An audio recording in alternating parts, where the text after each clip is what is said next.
오늘 말씀은 히브리서 9장 1절에서 10절까지의 말씀입니다. 히브리서 9장 1절에서 10절까지의 말씀을 교독하고 우리 마지막 절은 함께 읽도록 하겠습니다. 첫 언약에도 섬기는 예법과 세상에 속한 성소가 있더라. 예비한 첫 장막이 있고 그 안에 등잔대와 상과 진설병이 있으니 이는 성소라 일컫고, 또 둘째 휘장 뒤에 있는 장막을 지성소라 일컫나니 금향로와 사면을 금으로 싼 언약궤가 있고 그 안에 만나를 담은 금항아리와 아론의 쌍난 지팡이와 언약의 돌판들이 있고, 그 위에 속죄소를 덮는 영광의 그룹들이 있으니 이것들에 관하여는 이제 낱낱이 말할 수 없노라.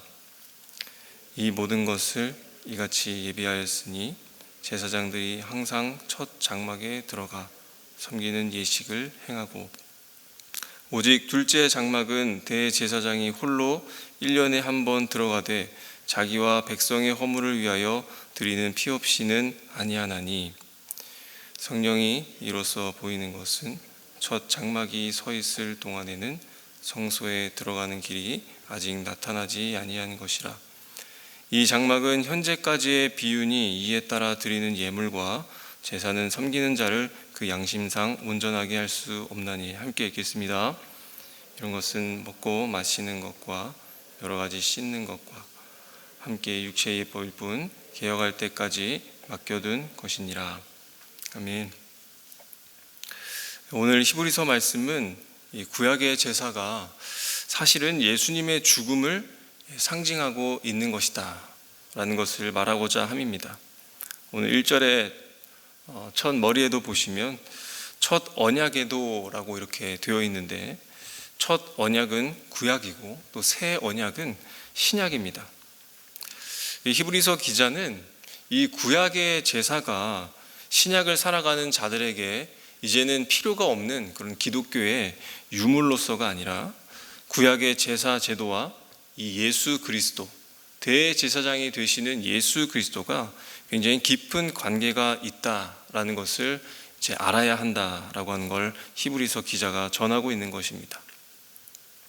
우리가 이 구약의 제사 그리고 구약의 제사의 모형을 좀 생각해 보면, 이스라엘 백성이 출애굽했을 때에 죽였던 그 유월절 어린 양의 피로 인해서 시작되었습니다. 그래서 이스라엘 백성은 이때부터 어린 양의 피가 자신들의 죽음을 대신하는구나 하는 이 생각을 가지게 되었습니다. 또 출애굽한 후에는 광야에서부터 성막을 만들어서 하나님께 제사를 드리고, 또 대제사장이 피를 가지고 지성소에 들어가는 일을 했습니다. 그래서 그 피가 백성뿐만 아니라 대제사장에게도 이 속죄를 통해서 죽음을 당하지 않는 이 생명과 구원을 나타내는 역할을 했다는 것이죠. 그래서 자기들은 우리는 하나님 앞에서 이만큼 죄인이구나, 그리고 우리는 하나님의 말할 수 없는 자비로 생명을 연장받는다 하는 것을 깨닫게 되는 것이죠. 오늘 말씀을 보시면 이 성막과 성소 그리고 지성소에 대한 이야기가 나오는데, 한 가지 좀 특이한 점이 있습니다. 성막에는 이제 번제단이 있고 물두멍이 있죠. 그리고 또 성소에는 무엇이 있다고 이야기하고 있습니까? 떡상과 등잔대가 있다라고 그렇게 기록하고 있는데, 금으로 된 분향단은 기록되어 있지 않습니다. 왜 빠져 있는 것일까요? 이 레위기 16장 12절에 보면 이 성소에 대한 설명이 나와 있습니다. 그래서 12절에는 향로를 가져다가 여호와 앞 제단 위에서 피운 불을 그것에 채우고, 또 곱게 간 향기로운 향을 두 손에 채워 가지고 휘장 안에 들어가서 여호와 앞에서 분향하여 향연으로 증거계 위 속죄소를 가리게 할지니 그리하면 그가 죽지 아니할 것이다 라고 이렇게 설명이 되어 있습니다. 그래서 이 설명에 의하면 대제사장이 성소에서 불을 피우고 어디로 들어갔다는 것입니까? 바로 지성소로 들어갔다는 것입니다. 그래서 이 분향단이라 하는 것은 그 안에서 고정된 것이 아니라 안으로 들어갈 수 있는 것이고 움직일 수 있는 물건이고 이동이 가능한 성물이었다라고 하는 것이죠. 그래서 히브리서 9장에서 성소에 분향단이 없다는 것은 지금 이 향로가 어디에 들어갔다 있는 것입니까? 바로 지성소 안에 들어가 있다라고 하는 것을 의미합니다. 그러면 이 분향단은 누가 가지고 들어간 것입니까? 바로 대제사장이 가지고 들어간 것입니다. 그 대사장은 바로 우리의 대제사장이신 예수님께서 가지고 이미 들어가셨다라고 하는 것을 의미하고 있는 것입니다. 언제 예수님께서 그리하셨습니까? 십자가에서 죽으시고 구속을 완성하신 다음에. 그래서 3절과 4절 말씀에 보면 이 둘째 휘장 뒤에 있는 장막을 지성소라 일컫나니 거기에 무엇이 있다고 합니까? 금향로와 또 사면을 금으로 싼 언약궤가 있고 라고 되어 있습니다. 금향로가 들어와 있는 것이죠. 히브리서는 처음부터 계속해서 이야기하고 있는 것이 천사보다 그리고 모세보다 대제사장보다 훨씬 뛰어나신 그 예수 그리스도를 언급하고 있는데, 오늘 이 본문에서는 역시 이 보다 더 뛰어난 예수 그리스도에 대한 설명을 하고 있는 것입니다. 예수님처럼 스스로 화목제물이 되어서 나아간 역할을 아무도 하지 못했다.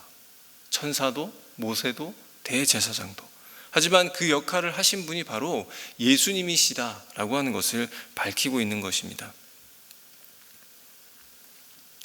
또 하나 오늘 본문에서 나타내고자 하는 것은 바로 이전에 그 옛 언약 그리고 옛 성막과 이 성소가 갖는 이 불완전성에 대한 이야기를 하고 있습니다. 오늘 8절 말씀에 보시면 8절에 성령이 이로써 보이신 것은 첫 장막이 서 있을 동안에 성소에 들어가는 길이 아직 나타나지 아니하였다라고 되어 있습니다. 그리고 9절에 이 장막은 현재까지 비우니 이에 따라 드리는 예물과 제사는 섬기는 자를 그 양심상 온전하게 할 수 없다라고 되어 있습니다. 예전에 있었던 이 성막에는 입구가 있었죠. 하지만 그 안으로 들어갈 수 있는 사람은 굉장히 제한적이었습니다. 제사장과 대제사장만이 들어갈 수가 있었죠. 그리고 지성소는 대제사장만 들어갈 수 있었던 곳입니다. 누구든지 하나님께로 나아갈 그런 입구가 되었어야 되지만 하나님께로 가는 그 입구가 굉장히 한정적이었고 또 성막 자체가 천국의 성소로 들어가는 그런 입구는 아니었다는 것입니다. 8절에 말씀 읽었었던 것처럼 첫 장막이 있을 동안에는 성소에 들어가는 길이 나타나지 아니했다. 이렇게 기록되어 있었는데 지성소로 들어가는 그 중간에 막혀 있는 휘장인 예수님의 육신을 의미하는 이 휘장이 찢어지면서 하늘나라로 가는 입구가 생겼고 예수님은 자기 피로써 하나님께 단 한 번의 제사를 드리셨습니다. 사람들은 예수님을 미워하고 시기해서 죽였지만 예수님은 그분의 육체가 찢어지면서 천국의 문을 열어주셨고 예수님은 이제 땅의 지성소가 아닌 천국의 지성소에서 지금도 우리를 위한 대제사장 역할을 감당하고 계신다 하는 것을 이야기합니다. 그래서 히브리서 저선 이 기자는 구약의 제사와 이 예수님의 죽음을 연결시키면서 실제로는 예수님의 이 죽음이 진정한 제사라고 하는 것을 밝히고 있습니다.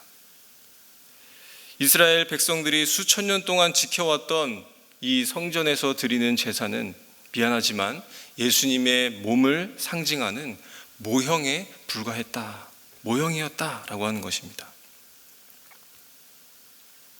그리고 마지막 한 가지는 대제사장이신 예수님께서 분향단을 들고 가신 지성소에 대한 이야기입니다. 지성소에는 또 무엇이 있습니까? 바로 언약궤가 있습니다. 그 안에는 만나를 담은 항아리가 들어있고 아론의 쌍난 지팡이가 들어있고 그리고 언약의 두 돌판, 이 세 가지가 들어가 있습니다. 그것을 왜 언약궤 안에 넣어두었고 또 이 세 가지가 공통적으로 의미하는 것은 무엇일까요? 어떤 학자에 의하면 이 세 가지는 하나님의 기적을 의미한다라고 보고 있습니다. 만나는 먹을 것이 없는 백성에게 하늘에서 내려준 양식, 그리고 죽은 나무 지팡이에서 싹이 나도록 하신 그 기적의 사건, 그리고 언약의 돌판, 이것은 하나님이 백성에게 직접 친히 계약을 하신 아주 놀라운 기적의 사건으로 보고 있다라고 하는 것이죠. 그러나 그 언약궤 위에 피를 붓게 되어 있는데 이 기적을 담은 것 위에 그 피를 붓는다는 것은 어떤 의미로도 좀 설명하기가 굉장히 어렵다라고 하는 점이 있습니다. 피를 붓는다는 것은 어떤 의미였습니까? 앞서 말씀드렸다시피 피를 부음으로 인해서 죄가 속하여진다라고 하는 그런 의미인데 이 기적과 이 속죄는 의미로서는 맞지가 않는 것이죠. 그래서 그 세 가지 물건의 공통점은 죄라고 할 수 있습니다. 하나님께서 만나를 왜 주셨습니까? 바로 불평과 불만으로 하나님께 대들었던 이 백성의 모습을 보여주는 것입니다. 아론의 쌍난 지팡이는 어떤 사건이 있었습니까? 고라 자손이 모세와 아론에게 대항했던 모습을 보여줍니다. 하나님이 세우신 그 리더십에 대한 도전이었죠. 인간의 불순종입니다. 또 두 돌판은 무엇입니까? 모세가 시내산에서 하나님께 율법을 받을 때에 아래에서 모세가 나타나지 않자 금으로 송아지를 만든 사건입니다. 그리고 그 송아지를 이 돌판으로 그 송아지를 쳐서 소실이 되게 되었죠. 그래서 이 언약궤 안에 있는 것들은 바로 인간에 대한 죄를 의미하는데 인간의 죄가 무엇이고 그 악과 교만이 얼마나 무서운 것인지를 잘 보여줍니다. 그래서 짐승의 어린 양의 피를 이 시은좌에 은혜를 베푸는 자리에 붓는 것입니다. 저 법궤를 볼 때마다 우리 인간의 죄가 어린 양의 피로써 어떻게 용서받고 죄 씻음 받았는데 라고 하는 자신을 바라보게 되는 것이죠. 그래서 히브리서 기자는 구약의 제사를 10절의 말씀처럼 개혁할 때까지 맡겨둔 것이다 라고 이야기합니다. 구약에서는 의식적인 이 부정결함과 또 고의가 아닌 죄를 해결하기 위해서 이 희생 제사를 매번 반복해서 드려야 했지만 이제 히브리서 기자는 이러한 제사들이 완전하지 않다고 강조하고 있고 또 해마다 늘 드리는 같은 제사로는 나아오는 자들을 언제나 온전하게 할 수 없다라고 그렇게 이야기합니다. 따라서 모든 제사장마다 매일 서서 섬기며 자주 같은 제사를 드리되 이 제사는 언제나 죄를 없게 하지 못하는 것이다. 하지만 하나님의 완전하신 어린 양이 흘리신 그 피로만 죄를 없게 할 수 있다라고 하는 것을 말씀하고 있습니다. 오늘 이 말씀을 가지고 우리가 한번 생각해 보며 기도할 때에 주님께서 우리에게 새 언약을 주셨구나. 우리에게 새 언약을 알도록 그 구약의 제사를 통해 말씀하고 계시는구나. 예수님은 자신의 희생을 통해서 이 새 언약에 대해 전해주심을 우리가 감사하는 그런 기도가 있기를 원합니다. 누구든지 인자 예수 그리스도를 믿는 자는 그 안에 생명이 있고 또 사망에서 생명으로 옮겼음을 깨닫게 하여 주시옵소서라고 기도하면 좋겠습니다. 예수님을 통해서 우리가 하나님을 만나고 또 하나님께 직접 기도할 수 있는 그 은혜 주심도 우리가 감사하는 그런 기도가 되기를 바랍니다. 오늘 이 기도하는 이 시간이 예수님께서 들고 가신 그 향이 되어서 하나님이 흥향하시고 들으시는 기도가 되도록 인도하여 주시옵소서라고 함께 기도하겠습니다.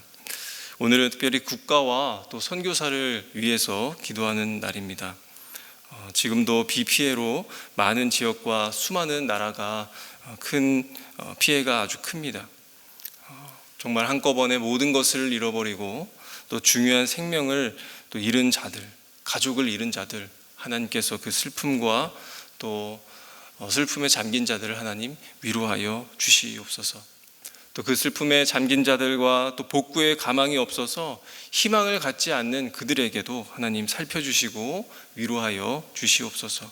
특별히 또 각 나라에 파견된 우리 선교사님들을 기억해 주셔서 그 피해를 하나님 막아주시고 또 해야 할 사역들을 할 수 있도록 하나님의 크고 강하신 손으로 지켜주시옵소서라고 기도하시겠습니다. 우리 마지막으로 교회 일정을 위해 기도하실 때에 이제 단기봉사팀 일본이 떠나게 됩니다. 그 출발과 그 끝을 하나님께서 주장하여 주셔서 안전한 사역이 될 수 있도록 도우시고 또 안전하게 돌아올 수 있도록 기도해 주시면 감사하겠습니다. 또한 그 지역에 그리스도의 향기가 피어나서 우리를 위해 죽으신 예수 그리스도가 온전히 전해질 수 있도록 우리 함께 기도하신 후에 각자의 기도 제목으로 기도하시고 돌아가시도록 하겠습니다. 함께 기도하겠습니다.